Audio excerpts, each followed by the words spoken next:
هارون الرشید ټبر زبیده د ډېر لوی شان خاوند او زه د هغې واقعه ځکه بیانوم چې دا مالداره خلق یې واوري چې زمونږ ښځو کې څومره د آخرت فکر شته که نشته.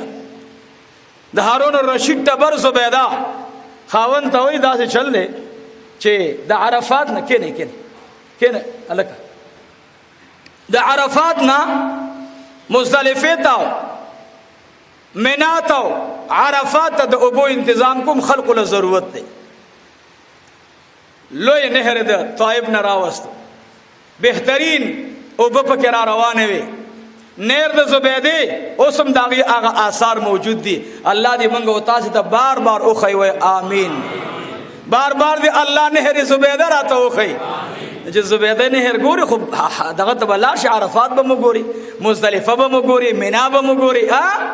نو دا وایي چې خدایه نهر زبیده راته بار بار وښودلی کي د حج په ورځو کې چې حج ته لاړ شي انشاءالله. حج به ملاویږي خو چې درود شریف وایي. عمره به ملاویږي چې درود شریف وایي او که درود شریف نه بیا نه ملاویږي. وره بهرحال زبیده ورته وایي چې نهر جوړومه ډېره ښه ده بیبي نهر جوړ کا. د به کال په کال 1.5 کسان حج ته په خپله خرچه بوتله 1.5 کسان. منګه ور باندې مال خدای راکړي په حساب یې نه پوهېږو.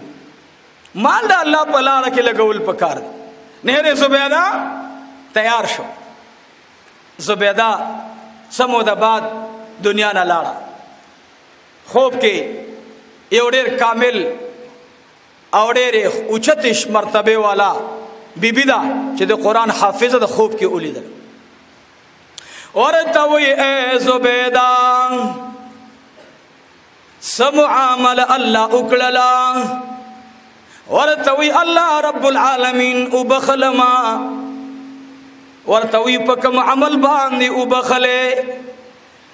په نهر زبیده باندې وبخلې. وینا و 1.5 کسان حجیان به دې بوتلل. وینا ما ربی کائنات پرشتو ته وفرمایل ما 1.5 حجیان به بوتللو.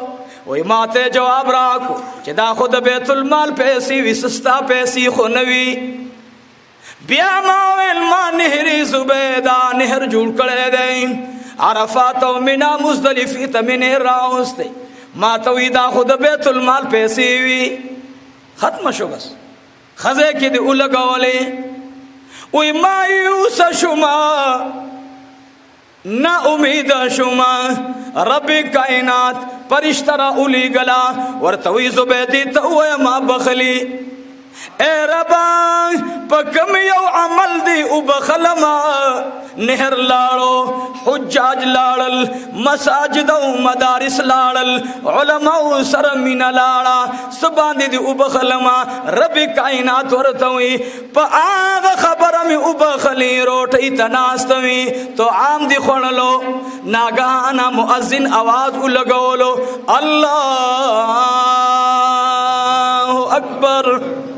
اے زبیده ستا د سرنالو پټنی مخ کتوا ستا نیم سرخکاره کېدلو.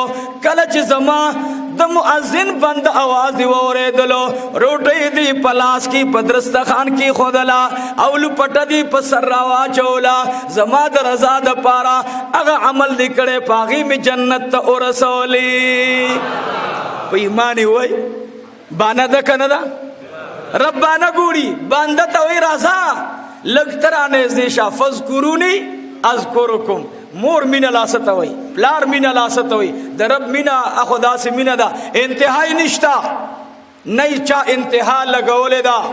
عزیزانو دا مبارکه جمعة الوداع موږ له دا درس اوس راکوي چې الله رب العزت په کوم څیز باندې ډېر خوشحالېږي. هغه اوس درته بیانوم. هغه دا دی هر عمل د خدای د رضا دپاره. 1 ارب روپۍ ولګې او وړه کې دې ضرر یا راغله ختمه. 1 روپۍ ولګې او دې ویلې چې خدایا بس ته علیم بذات